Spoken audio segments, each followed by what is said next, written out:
it was only natural to jump in and help, We just wanted to go see what we could do. wanting to make an impact after a devastating flash flood. The Fogg family definitely felt that impact.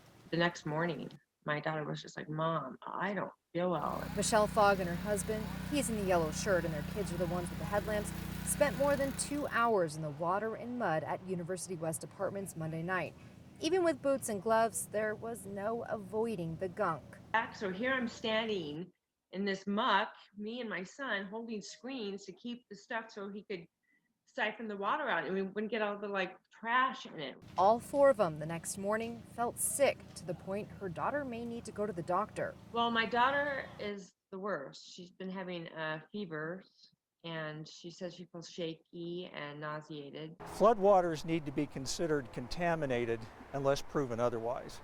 And they can be contaminated with all kinds of things. Things like salmonella, E. coli, or other pathogens, bacteria, viruses, chemicals, says Dr. Brian Mensch.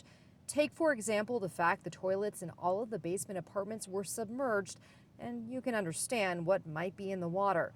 Dr. Mensch said he's not surprised if anyone is feeling sick or gets sick over the next week.